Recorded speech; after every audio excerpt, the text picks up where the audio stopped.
இந்த வீடியோவில் Newton's universal law of gravitation பற்றி பார்க்க போகிறோம்.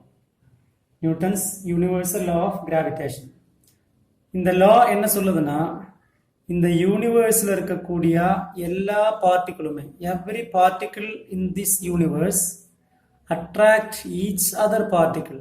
ஒவ்வொரு பார்ட்டிக்கிளுமே இன்னொரு பார்ட்டிக்கிளை அட்ராக்ட் பண்ணுது. அந்த ரெண்டு பார்ட்டிக்கிளுக்குமே இடையில இருக்கக்கூடிய அட்ராக்டிவ் ஃபோர்ஸ், அது அந்த ரெண்டு பார்ட்டிகளோடையும் ப்ராடக்ட் ஆஃப் மாசஸ், அந்த ரெண்டு பார்ட்டிகளோடையும் மாஸோட ப்ராடக்ட்டுக்கு டைரக்ட்லி ப்ரொபோர்ஷனலாக இருக்கு. அந்த ரெண்டு மாஸுக்கும் இடையில இருக்கக்கூடிய டிஸ்டன்ஸோட ஸ்கொயருக்கு இன்வெர்ஸ்லி ப்ரொபோர்ஷனலாக இருக்கு. அதாவது ரெண்டு ஆப்ஜெக்டை நம்ம எடுக்கிறோம். அது எந்த ஆப்ஜெக்டாக இருந்தாலும் சரி, எர்த்தையும் மூணையும் எடுக்கலாம், ஒரு மரத்தையும் ஒரு கல்லையும் எடுக்கலாம், ஒரு ஸ்டூடெண்ட்டையும் பக்கத்தில் இருக்கக்கூடிய இன்னொரு ஸ்டூடெண்ட்டையும் எடுக்கலாம். எல்லா ஆப்ஜெக்ட்டுக்குமே மாஸ் இருக்கக்கூடிய எல்லா பார்ட்டிகிள்ஸுக்கு இடையிலுமே இந்த அட்ராக்டிவ் ஃபோர்ஸ் இருக்கு. ஸோ இது ஒரு ஆப்ஜெக்ட், இது ஒரு ஆப்ஜெக்ட். இந்த ஆப்ஜெக்டோட மாஸ் கேபிட்டல் எம்னு எடுத்துருவோம். இந்த சின்ன ஆப்ஜெக்டோட மாஸ் ஸ்மால் எம்னு எடுத்துருவோம்.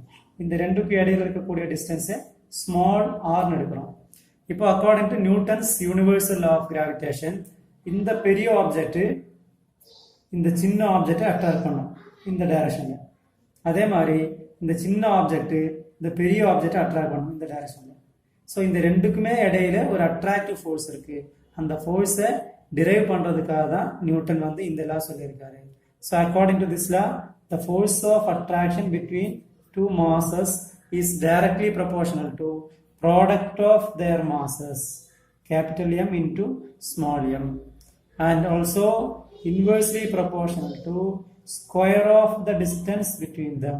அந்த ரெண்டுக்கும் இடையில இருக்கக்கூடிய டிஸ்டன்ஸோட ஸ்கொயருக்கு இன்வெர்ஸ்லி ப்ரொபோர்ஷனலா இருக்கு. அதாவது இந்த மாஸ் அதிகமாயிருச்சுன்னா அதோட ஃபோர்ஸும் அதிகமாயிரும். அதுதான் இந்த ஈக்குவேஷனோட meaning. Directly proportional to product of மாசஸ்னா, இந்த ரெண்டு மாஸ்ல ஏதாவது ஒரு மாஸ் இன்க்ரீஸ் ஆனாலோ, ரெண்டு மாசுமே இன்க்ரீஸ் ஆனாலோ ஃபோர்ஸ் இன்க்ரீஸ் ஆயிரும்.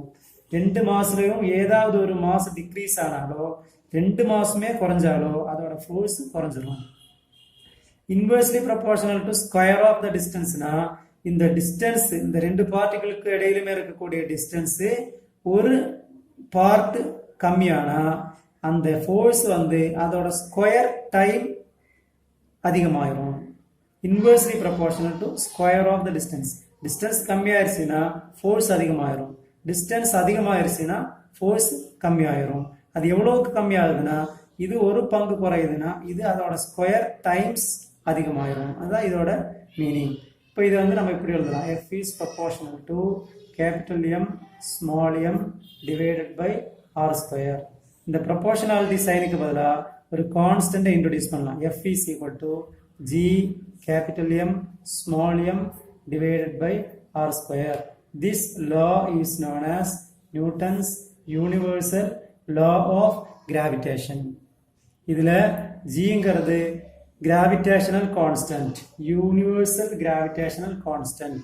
இதோட value 6.674 into 10 power minus 11 Newton meter square per kilogram square. So this value of G is very important for solving numerical problems. இப்போ இதை பேஸ் பண்ணி questions எப்படி கேட்பாங்கன்னா, if one of the masses is doubled and the distance between them is halved, then what is the force? அப்படி ஒரு question கேட்பாங்க. அதாவது ரெண்டு force இருக்கு இல்லையா, கேபிட்டல் எம் ஸ்மால் எம், ரெண்டு மாஸ் இருக்கு, கேபிட்டல் எம் ஸ்மால் எம். இதுல கேபிட்டல் எம்ங்கிறது டபுளா மாறுது, இப்போ இருக்கிறத விட 2 டைம்ஸ் அதிகமாகுது. அப்படின்னா அது என்ன ஆயிரும், 2m மாறிடும். ஸ்மால் எம் அப்படியே தான் இருக்கு. டிஸ்டன்ஸ் என்ன ஆகுதுன்னா பாதியா குறையுது. இப்போ ஆர் இதுல கேபிட்டல் எம் 2m மாறுது, ஸ்மால் எம் அப்படியே இருக்கு. டிஸ்டன்ஸ் பாதியா குறையுது, ஆர் r/2 மாறுது. இப்படி மாறுனா அந்த ரெண்டு மாஸுக்கும் இடையில இருக்கக்கூடிய ஃபோர்ஸ் எப்படி இருக்கும்? இந்த மாதிரி கொஸ்டின் கேட்பாங்க. இப்படி கேட்டா நீங்க டைரக்டா இந்த ஃபார்முலாவில் சப்ஸ்டியூட் பண்ண போதும். F is equal to G into capital M எவ்வளவு மாறிடுச்சு, 2m மாறிடுச்சா? So 2 into m.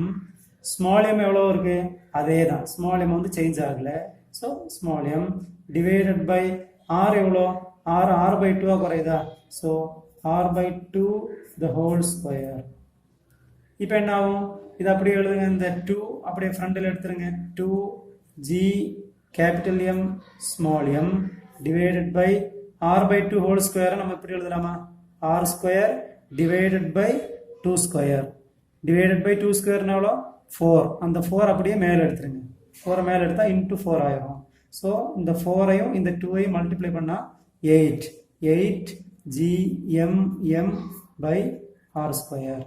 இப்போ gmm பை ஆர் ஸ்கொயருங்கிறது என்னது ஆல்ரெடி இருக்கக்கூடிய ஃபோர்ஸ் 8ங்கிறது அப்போ ஆல்ரெடி இருக்கிற ஃபோர்ஸை விட 8 டைம்ஸ் என்ன ஆயிடுச்சு ஃபோர்ஸ் இன்க்ரீஸ் ஆயிடுச்சு.